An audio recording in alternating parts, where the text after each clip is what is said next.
Yeah. Coke fed, press some head, let's get in the car, I said. She grabbed my hand, girls rescue, met the bar, witness said. Tears fled the head, I'm weak, not dead, she tweet, I guess she confess. She thinking less, not drinking less, bathroom says, best to get spontaneous, I stereotype. Put to rest tonight. Imagine, believe, and achieve, it works. Skyline as a rise like fireworks. Boom, boom, boom. Hello, everybody, and welcome to this edition of After the Storm, your Oklahoma City Thunder post-game analysis live stream. I'm your host, Matt Clark. The Thunder, man, I tell you what a game it was coming back from 20 points down. In fact, the Thunder have done it 11 times the last 2 years and 4 times this year, being down at least 15 points and coming back and getting a W. I just hate the fact that we have to fight back, but that just shows you the resiliency of our team. The fans were great tonight, cheering the Thunder on, getting them excited. Was happy about that. I tell you what, our Thunder, dude, without SGA, I didn't really think. I mean, I know we could have won, but I just didn't know who would step up. And part of my plans is part of my notes were who was going to score. And was Josh going to step up and be the leader we need him to be? And I just don't know if he's ready yet. Does he have the ability? Yes. He's our second lead scorer, but I just don't know if he's ready. And that's what I was saying today on the Unpopular Hour, my daily live stream, was that, when you look at SGA, it took him, 3, almost 4 years before he really came into his own as a player. And Josh is he's been playing, year and 20 games.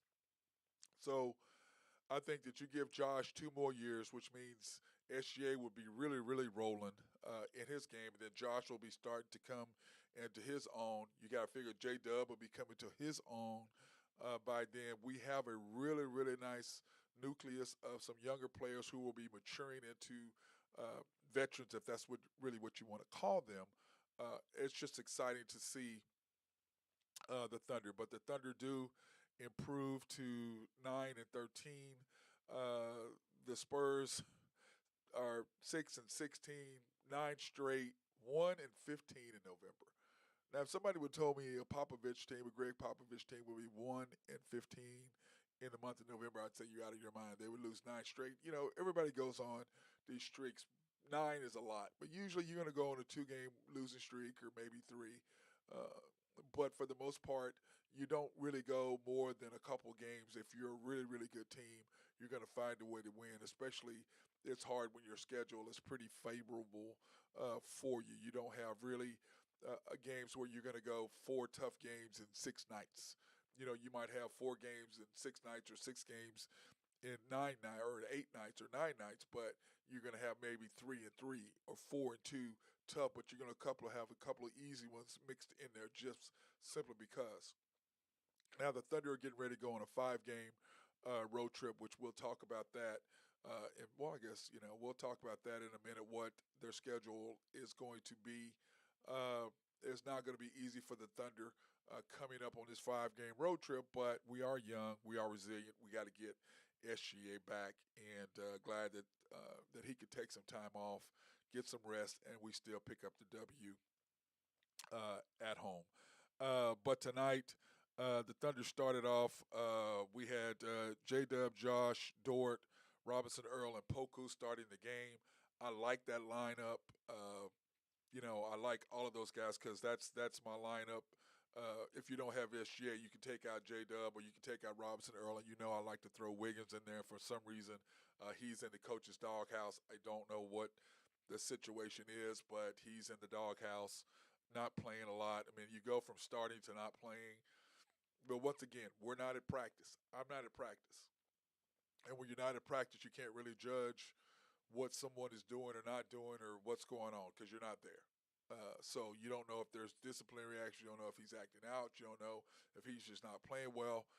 You don't know what's going on because you're not there at practice every day to see what's going on. But at the same time, when you notice that here's a player who we're going on a winning streak with, and now all of a sudden he's not even playing, he's not even barely getting game time, and then one game he'll play for 25 minutes, the next game he plays 6. I don't really understand the rationale behind it, but I'm sure there is a method to their madness. But anyway, what I was saying about tonight was here are my keys to the game for the game. Now, you got to remember, like I said, I gave these keys out today on the Unpopular Hour, which was our daily live stream show that I do along with myself and Drew Hinthorn of HuskerDrewPicks.com and Ben Dillman, who's doing our hockey. And then, of course, we're doing soccer too as well since the World Cup is in full swing right now, getting ready to get down to the Sweet 16 of these last two groups play tomorrow. Or last four groups play, or eight, what is it, eight groups. They play tomorrow and Friday, and then we will know who the 16 teams are. And, of course, the USA team, we are in the round of 16, and we play the Netherlands Saturday morning at 9. So that's going to be good. But anyway, here are my keys. Get off to a good start. Like I said, limit open looks. These are two things that I'm not going to take off until we start doing them on the regular basis. Getting off to a good start, we kind of did that, but limit open looks. Now they were just we couldn't do anything with them. They just got whatever shots they wanted. Every time you turn around, somebody was wide. I was like, dude, guard somebody. The whole first half, they were just doing whatever the hell they wanted. It was very frustrating. And then my other third key was pressure them defensively, which we clearly, you give up 77 points in a half, you're not pressuring anybody defensively, and you're not limiting open looks. That's just a fact. Because I wanted us to pressure them defensively so that we could get out in transition, get some easy baskets, get into the flow of the game, and that helps us offensively as far as shooting threes and everything else. But it starts on the defensive side of the basketball in the first half, and you'll see that because you know that if you follow me and you do, you know that I do the first half versus second half comparison, and you'll see what adjustments our coaching staff, if any, make from first half to second half. So that being said, we are very good. We do make the coaching staff do make good decisions, good adjustments at halftime. I will say that, and if you've watched my live streams, you'll know because I posted and you can see it. Because I believe that the more knowledgeable you are about what's going on, the more you're going to want to come to games. That's just how I feel. I think that the Thunder saying the stuff and just being so biased is just ridiculous. Educate people. Get our audiences smart. The smarter you are, the more you're going to be intent on watching. That's why when you look at bigger cities, the press are just, I mean, they're brutal because they're like, look, we know what you're doing and what you're not doing. We know when you have players out there playing and when you're not playing the right players. We know what's happening. So you've got to play the right players or they're going to get on you. Hi, baby. Yes, I know. I know. When you got to play the right players because if you don't, the fans are going to know it. The media is going to know it. And you're not going to be able to get away with that stuff. But if the fans aren't knowledgeable, how are they going to know what's happening? How are they going to know who's doing what? Because they don't understand what's happening. But in the bigger markets, fans are more knowledgeable and they get it. So my goal is to get you, as a Thunder fan, more knowledgeable about what's happening. What are we doing wrong? What are we doing right? How can we fix? What are some of the things that we can get better at? And then you can notice those yourself and you can be more informed. And you're going to be more informed, then the more you're going to want to go to games and be a participant. So that being said, the Thunder started scoring by committee. I mean, Robinson Earl started off good. Dort was doing his thing. J Dub was just absolutely amazing tonight with a season high, and we'll go over the stats at the end. But he did fantastic tonight. I was really proud of what he did tonight. And just amazing. Like I said, what a pickup by Sam Presti. I did not see this guy coming from Santa Clara, but J Dub he's fantastic. Great pickup at our number 12. I like the kid and the upside for him. It's just absolutely amazing. But as we're coming on, the Thunder were fighting back, going back and forth. We couldn't really stop them, but at the same time, they couldn't stop us either. We're going back and forth, going back and forth, going back and forth. And I was loving what the Thunder were doing. And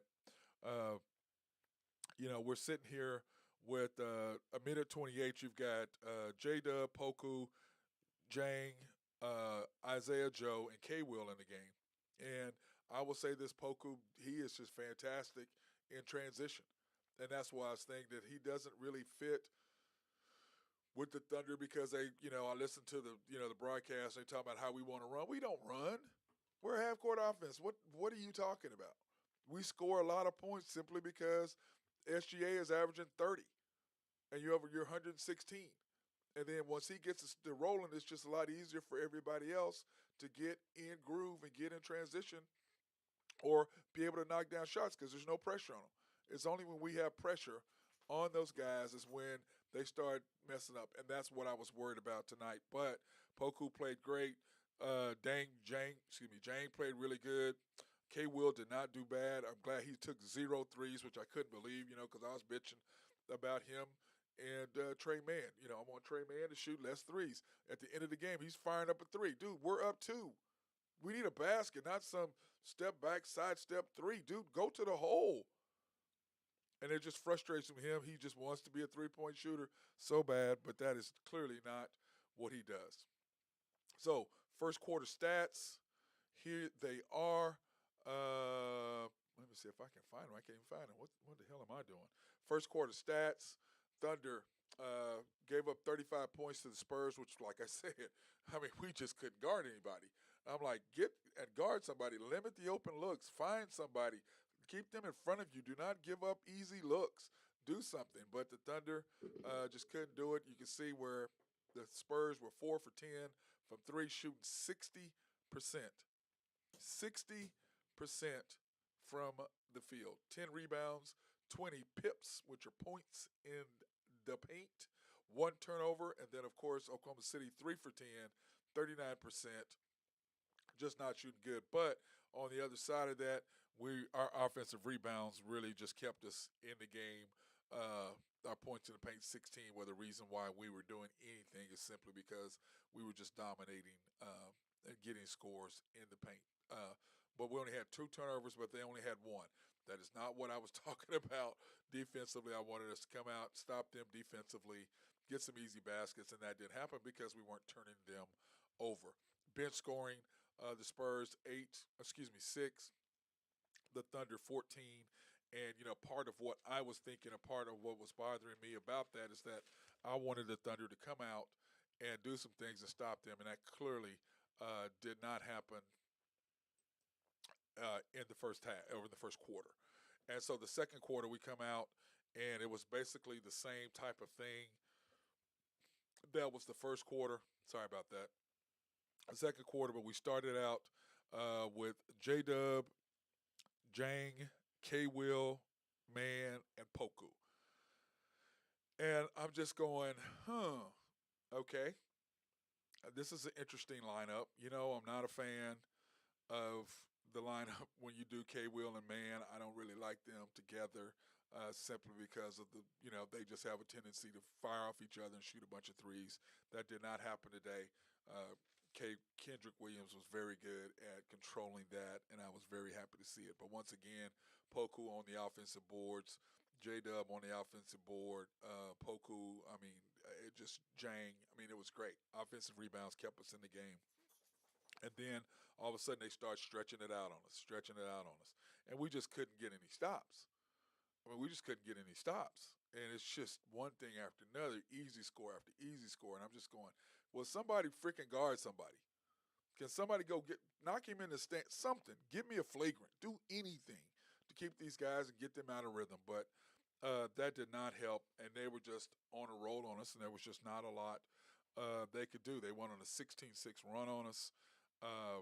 It was just, but when you got Poku, Dort, Man, Wiggins, and Josh in the game, I'm thinking, okay, we can do this. We're in the game. We're only down 8-7, and yeah, no, didn't happen.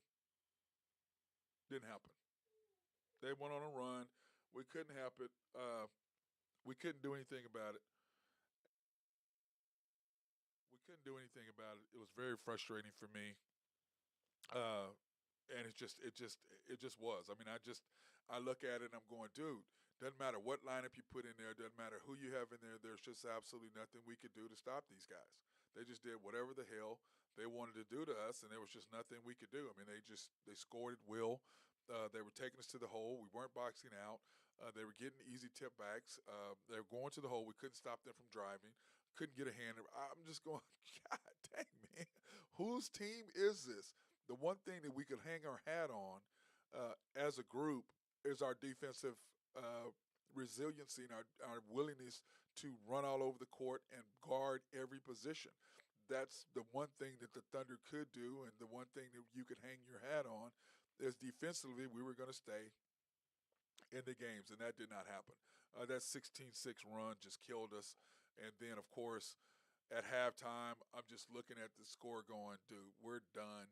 I'm over this. Down 16 to the Spurs, losers of 8 in a row, 1-14 for the month. I'm just going, who are we? And did we just totally look at this team and say, we don't have SGA, but we're gonna kick y'all butt anyway because y'all suck. That's almost like what I saw their mentality that they had, and it just wasn't. I mean, the first half it was just ridiculous. I don't understand what we were doing. The Spurs up 16 points, 77 to 60, shooting 8 for 18 from three. Once again, open looks. That's 50% dang near. That's just unacceptable. 64% from the field, 21 rebounds, 36 pips points in the paint, and only 5 turnovers. Us, on the other hand, 5 for 16 from three, 46 percent from field goal percentage, 21 rebounds, 34 points in the paint, and only 6 turnovers, which I like. We weren't turning the ball over. I was very, very pleased about that. Bench scoring, Spurs 24, Thunder 21. So when you look at it, you can see 8 for 18 from threes, 64% from the field. That's why you're down 17 points.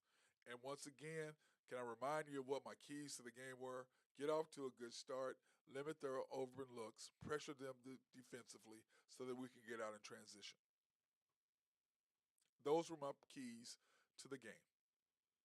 Okay? And of course, if you watch my show, my live stream, The Unpopular Hour, my daily show that we do, you know that those were the keys. Those aren't something I just made up and then just posted there for this game.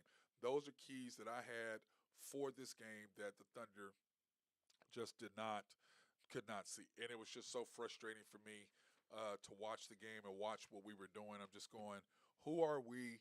What are we going to do this second half? Are we going to do anything? What's going to happen? So, that being said, I'm going to give my sponsors some love, and then we're going to come back and we're going to talk about what happened in the second half and the adjustments that the coaching staff made. So we want to thank our guys, Russell Williford over at Collaborative Logic. Appreciate everything that he's doing. He's going to have all of my remote live stream stuff tomorrow so that he can get everything ready so we can start going out and doing remote live streams without having all of my expensive equipment out in the rain and the weather. So looking forward to that getting done. Appreciate them. They can do all kinds of things. They can write software for you. They can help your office streamline. There's all kinds of things. Plus they can do website design as well. Mark Long over at SRB, if you have any engineering, surveying, or planning, they are the people that you want to talk to over there at SRB. Oak Grove Trucking and my guy Jose Fierro. You can go hang out with him if you got any rocks that you need moved or dirt. He is the man. And then, of course, Greg and Max Nafee over at Nafco. And last but not least, YNB, family owned and operated since 1912. They are the bank that makes things happen. They're an equal housing lender, a member of the FDIC.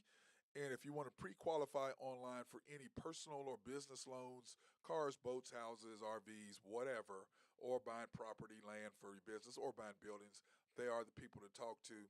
Pre-qualify online at www.ynbok.com. That's www.ynbok.com, and they will come in. They will do. You can get all stuff done. Then, of course, you can come in and see Nathan Taylor, Joe Horn, or my guy Carson Wright. If you've got some stuff, those guys can help you out and get all the things done that you needed to get done for your business. So I'm excited for those guys. And then we've got some more guys, people that we will be adding. So I'm excited for them to join the team and help expand what we're doing here on After the Storm, your Thunder post game analysis live stream. And one thing, we will be going to podcast, by the way. So you'll be able to, if you missed it, you can go to the podcast.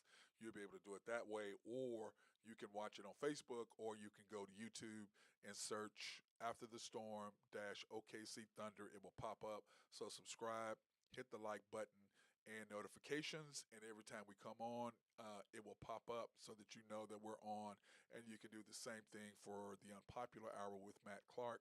Subscribe, like, and hit the notification button would be greatly appreciated. So going into the third quarter, the Thunder start with Josh, Dort, J Dub, Robinson Earl, and K Will instead of Poku. And you know how I am about not starting the right guys. I just don't understand it. But at the same time, every time we normally start the right group in the third quarter, the Thunder are the number one team scoring in the third quarter and number one in differential, 4.1 points in the third quarter as far as being outscoring the opponents. That's pretty good.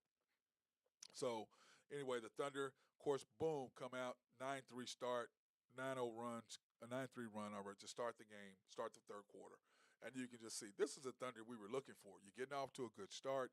You're getting your hands in their faces. You're flying all over the place. You're not giving up open looks. You're not letting them go to the basket. You're boxing out. You're doing all the little things necessary to stay in the game. And then, of course, what do the Spurs do? The Spurs are well coached. What do? They drop, they come back, and then all of a sudden we are down 75-86, and we have Dort, Baisley, Josh, Robinson, Earl, and K. Will, and all of a sudden, basically hadn't played the whole first half. In the second half, they decided to play him, and like I said, we know that Baisley is not the guy, and I feel sorry for him a little bit because the guy's fighting for his NBA future, and he's just not getting the playing time. But he's long and he can defend. He can block. Not defend. He can block shots. But offensively, he's just sometimes he's in, sometimes he's not. Sometimes he scores, sometimes he don't. He's sometimes. You can't do sometimes. Either you're in or you're not. Either you will or you won't. Either you're gonna make it happen or you're not. So those are some of the things that I worry about when it comes to that. But the Thunder, of course, stay tough, and then all of a sudden, what do? They start getting stops, and they start getting stops, and they start getting stops. And once you start getting stops, what does that do? That allows you to get out in transition, to make easy baskets, and to do all the things that you need to do. And the Thunder outscored them 28-19 in that quarter. They shot 25%. They were shooting 64 now, and they shot 25% for the third quarter. Why? Thunder's defense. It's swarming. It's relentless. We're all over the place when we decide to fly all over the place, when we decide to get in people's face, when we decide to help out, when everybody's covering for everybody else. I got your back, bro. I got your back, bro. I got your back, bro. When you play like that, it makes things easier to overcome. And what did the Thunder do? The Thunder end up cutting a 17-point lead down to 8. And it simply started on the defensive side of the basketball. Now remember, we averaged 31 points a game in the third quarter. We had 28. We only gave them 19. Remember, we have a 4.1. So normally we're 38. The opposing team scores about 26 and a half, 27. But we scored 28, 3 less than we normally do, but we held them to 8 less than we normally give up. So the Thunder did the job in the third quarter, just like they're supposed to, just like we've done all year. The third quarter's been our year, our quarter. Very, very good at it.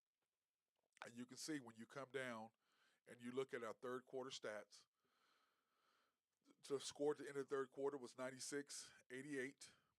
The Spurs were 10 for 31 from the three-point line, 49% from the field, 36 rebounds, 44 pips, which are points in the paint, 5 turnovers. Oklahoma City, on the other hand, was 7 for 22 from the three, 48%, 39 rebounds. You can see we caught up and passed them the rebounds, which was good. And then pips we start scoring in the paint. And what does that happen on the defensive side? You get in transition, you can get some easy layups, and you knock down mid ranges, and you're not out there trying to fire up threes. And when we do that, we're a very formidable team.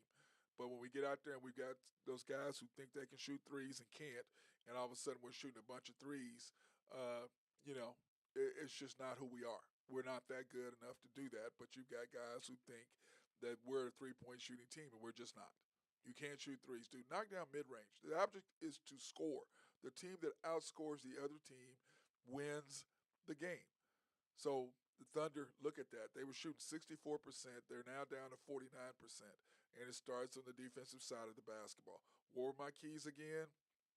Stopping them, come on defense, getting out in transition, getting some easy looks, and it makes all the difference in the world. When we do that, we're a hard team to beat. We just are because we give you all the looks, we give you all the things that you need to see, and that's what the Thunder needs to do on the regular basis. So going into the fourth quarter, we're starting Jang, Dort, Baisley, Man, and J Dub. Now this is our lineup. I was like, man, okay, this is a fast lineup. I like Jang. I like him more and more. He's starting to grow on me. I still didn't want to give up the picks we gave up to get him. I'm just like, dude, could we got him in the second round or something? Uh, Now, if we'd went up and got J Dub, I'd have been perfectly happy with that. But this guy is clearly a project. He's only 20 years old. I mean, I get that, but we shall see in 3 years what the guy will be if this year, next year, and the following year. Because in your third year, we kind of know what we're going to get out of you. Now, Josh, you knew what you're going to get out with him. So, but for the most part, at the end of 3 years, you know what you got in somebody for sure. Especially at the end of two, you really know what you're going to get. But you give them that third year to see what they really are going to do. And if there's still question marks, then you say yes or you say no. If you're Trey Young, it's a yes. If you're Josh Giddey, yes. If it's a SGA, yes. J Dub, the way he's trending, yes. Okay, so you already know what you're going to get. So you're like, yeah, let's go ahead and tie this dude up. Let's go ahead and give him this money and let's just move on. So you kind of know what you're going to get. And most teams do that in the third year. But anyway, the Thunder were on a nice roll, just rolling in the fourth. We went on a 9-0 run. And,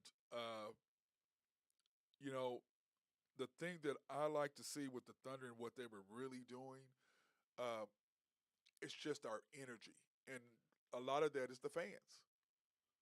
Okay? You guys, fans, you don't understand how much of a difference you make with these guys giving them energy, yelling at them, screaming, yeah, let's go, let's go, let's go, let's go. It makes all the difference in the world, especially when you're a young team. You need the sixth man, which is you, in there cheering for you, knowing that you got their back, knowing that you're there, knowing you're going to be loud. These guys have no idea what it's like when Loud City was Loud City. These guys have no idea what it's like when you got 18,000 in there and we had the loudest arena in the NBA. You have no idea what that is. Think about if we could do that again. Think about if you guys start going to the games or giving up your tickets to people who will go if you can't go. Think about that. Think about what would happen if you guys can do that because it's going to make all the difference. It really does. But once we got on a roll, I mean, it started getting loud in there, and I was excited. But at the same time, I'm looking at what we're doing, and I'm going, oh my God. You know, we're up, and we have a horrible possession because you got Baisley and them out there. And I'm just like, Coach, it's 4 minutes to go. What the hell are you doing? You should have your starting lineup in the game with 4 minutes to go. Baisley shouldn't be on the floor. You should have Jang shouldn't be on the floor. You need to have Josh, Dort, J Dub, Robinson Earl, and Poku on the floor. That's who you should have, or K Will, because he was playing well. When he's rolling, yeah, I'll put him in there. Or Aaron Wiggins, which he wasn't getting any playing time, but that's, I think he played 6 minutes or whatever. But what do? Down late, here's Trey Man firing up a three. Like, dude, at least pass it, catch it in transition. If you're in the pass comes and you're wide open, I want Trey Man shooting the ball all the time. But when he's got the ball in his hand trying to generate threes on side steps and step backs and all of that herky jerky stuff, drives me nuts. Bro, pass the ball. Because he misses more than he makes when he tries to do that. And it's just frustrating to me as a person who enjoys the game and the little nuances of the game, it frustrates me to watch him do what he does. It really, really, truly does. It just drives me nuts. I'm like, bro, it's crazy. But then again, at the end of the game, Josh, why don't you have the damn ball in your hand? And guess what I was talking about? He's not an alpha. SGA would have went and got the ball and said, "Give me the ball." And if you've watched the Thunder at the end of games, when the games are close, who the hell has the ball in his hands? He might let the guys go one possession and take a shot. And after that, he's like, "Hey, give me the ball, and let me do it." That's what Josh should have did. You had Dort shooting, you had whomever shooting, and then who was the guy that ended up saving us? J Dub. He's an alpha. J Dub said, "Give me the ball, let me do us." Knock down the, pretty much put the nail in their coffin. But that should be Josh. But he didn't want to know. He wouldn't even didn't have. I mean, they didn't even pass him the ball. He didn't go get the ball. You're the second best player on the team. Go get the ball at the end of the game. Put the ball in your hands. Let's go. These are the times that you make mistakes, or that I'd rather you miss a shot and us lose now, and you're going in your second year, and understand. Okay, next time you come back, you're in that situation. Okay, I did this last time. Let me do this. And coming from a guy who took shots, winning and lost games both, and it's simply because, yeah, I can tell you this, I'm going to miss shots from time to time, but I'm going to make some too. In order to miss a bunch, you got to shoot a bunch, which means you made a bunch as well.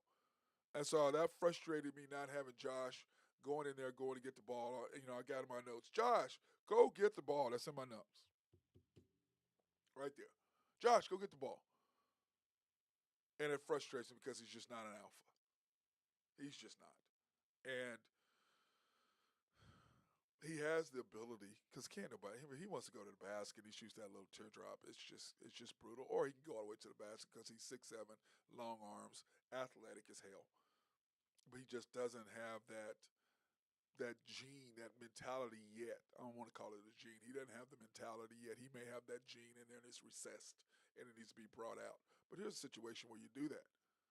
But J Dub was the one that took it over because Trey Mann tried his, Dort tried his, and then finally uh, uh, J Dub finished it off. And that, three times, and Josh, you don't have the ball? No, you can't do that. You just can't do that. And it was frustrating. But what happens anyway? The Thunder come away with a victory. And here are the end of the game stats. Thunder 119, Spurs 111. And yes, Drew Hinthorn of HuskerDrewPicks.com, you called the under. It was a point and a half, but you did call it. And you took the Thunder, and I think it was -5, I believe, wasn't it? You took the Thunder and the points, I believe is what he did. He took the Thunder and the points. And so I like what you did right there, Drew. Like what you did, my brother. 111 to 119. The Thunder improved to 9-13. The Spurs are 6-16. And when you look at it, Spurs 10 for 37, 44%, 44 rebounds, 54 pips, points in the paint, and 10 turnovers. Oklahoma City 9 for 27, 51% from the field, 51 rebounds, 51-51. I like that. 51-51. 70 points in the paint, 12 turnovers. Bench scoring, Spurs 32, Thunder 43. And as you know, we do that first half, second half comparison. The hell is wrong with my words? How come I can't speak? That's just stupid. Anyway, here are the comparisons. You can see the Thunder and what we did first half to second half. They shot 64%, 44% for the game. That's a 20-point differential first half to second half. Look at that. That's a hell of a differential right there. And then, of course, we only gave up, what was that, 23, 33, 34 points the whole second half. Great job by the Thunder and what they did the second half. Us, on the other hand, scored 60 in the second half. So great job by the Thunder, what they did coming back, and then, of course, staying in the lead. And then when you look at the Spurs, they were 2, for 19 the second half in threes. Shooting 50% the first half, 2 for 19. What did I say? Don't give open looks. Great job by them doing what they did. 64% from the field, 44. I love that. Rebounds, you can see where we were even, and all of a sudden we out rebounded them by 7. Points in the paint, we were down by 2. And then what did we do? The Pips, 16. Outdid them 16 points in the paint. And what was that? Attacking them, shooting shots, us getting a long rebound, getting out in transition, scoring. 12 turnovers for us, under our average. 10 turnovers for them. I wanted us to do more with that, and we just didn't. And then, of course, you can see the bench scoring. They outscored us in the first half, and then the second half, we just turned it completely around, outscoring them by 11. And when you look at the box score, Giddy, 14 points, 7 of 18, 0 for 1 from 3. I like the fact he's not really shooting threes because he's still working on that shot. 14 rebounds, another double-double for him with 5 assists. Dort, big night, 23 points, very, very efficient. 7 for 15, 3 for 7. He's shooting 44%, I think something like that over his last 12 games from 3. So very efficient from the 3 when he just takes them in the offense, when it's in transition, when he catches it, moves the ball to him, he's wide open, he shoots it great. It's when he tries to do stuff and tries to have heat checks. Bro, don't do heat checks. That ain't you. 1 rebound, 2 turnovers, 4 assists. Great job by Dort tonight. Robinson Earl, 7 points. He got us off going early, and that really, really helped us get off to a good start, which he kind of slacked off after that, but he got us off to a good start in the beginning of the game to keep us in. So Robinson Earl, another good night, 2 for 5, 1 for 3 from 3 with 5 rebounds. Poku, 5 points, 2 for 9, 0 for 2, 7 rebounds, and the 1 block. He had a huge, huge block.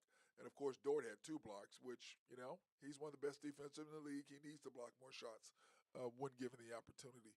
J-Dub, the man of the hour, 27 points, 11 for 15, very workmanlike. Those are SGA numbers. 11 for 15, 27 points, very, very efficient. 2 for 3 from three-point line with 6 rebounds. Got to cut down those turnovers, 3 turnovers, but when you have the ball in your hands, you're going to turn it over, only 2 assists. Trey Mann, 16 points. Glad to see him come out of that little funk or whatever it was he was in. Nice getting him back shooting, 7 for 13 from the field, 2 for 5 from 3.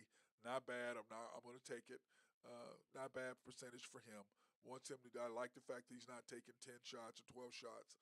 I like that. 3 threes or whatever, 4 game max. And like he took a horrible one at the end of the game that could have cost us, but our defense saved us. Kendricks Williams, 9 points, 4 for 4, 4 rebounds. I'm not too big of a fan of his, but he played great tonight. I got to give it to him. Stepped up, did what he needed to do, perfect from the field. 4 rebounds, played some great defense, and he got a couple of key rebounds at the end. Jang, 10 points, 5 of 6. Hey, very workmanlike, 0 for 1, 7 rebounds. Like what I saw, 1 assist. Great job by him. Great night for Jang. Those are things I want to see a consistent basis for him, but once again, he is only 20, and he was in France, so he's not used to the pace or the physicality of NBA players and basketball yet, but you know what? He's young, so we shall see if he improves by the end of this year, and then next year we're going to really see what we got, especially going into that third. So we'll see what happens with that. Isaiah Joe, 5 points, 2 for 5, 1 for 4 from 3. Once again, I like Isaiah Joe coming off the bench, sparking us. Good three-point shooter, but gives us some much-needed ball handling as well as he is a threat to score going to the basket or knock it down 3. So like what he does. Baisley, 1 point, 0 for 1 field goals, 3 rebounds, 2 turnovers, and he had a key block. So he played decent. I'm not gonna knock the guy. I'm not a fan, but he did okay. Then of course Aaron Wiggins, 2 points, 1 for 2, 0 for 1 with 3 rebounds and 1 turnover. So the Thunder once again, improved to 9-13. Like what I saw out of them. Appreciated their effort, especially on the defensive end, getting us back into the game, being down 20 points and coming all the way back. So appreciate what they did as far as the effort, getting out, scoring, and getting some easy baskets. And what do I talk about all the time? You can start on the defensive end. Long shots equal long rebounds, equal easy transitional points, gets you into the flow of the game, which allows you to knock down mid-range and threes in the flow of the offense. Okay? Long rebounds equal long shots equal long rebounds equal transitional points. And when they did what they did that second half and shooting so poorly, simply because we got out, it allowed us to get into a groove, allowed us to get back into the game. And then once the team starts getting the flow and they start getting the momentum, and with the crowd, it made all the difference to the Thunder. That's what I try to tell you guys all the time. Go to the game, support our team. We're one of 30 cities that have one. That being said, I want to thank everybody for watching this edition of After the Storm. Of course, I'm your host, Matt Clark. And remember, go to YouTube, subscribe, like, and hit notifications. You have to search for After the Storm OKC Thunder, hit the like button, hit the subscribe button, and hit notifications so we'll do. And then also my daily show with my guy Drew Hinthorn of HuskerDrewPicks.com, The Unpopular Hour. Search The Unpopular Hour with Matt Clark. Okay, Unpopular Hour, Matt Clark, and hit the subscribe, like, and notifications. That way you'll be right on top. Or you can just go to our website, www.mcsportsnetwork.com, and you can watch all of our previous episodes. Plus, we will be going to doing podcasts. So for those people who have been asking me forever about doing a podcast, all we're doing is we're just taking what we're doing and copying it so that if you missed it, you can go to the podcast and listen to it again so that you can really learn and get in detail what myself and Drew are talking about. So that being said, everybody have a good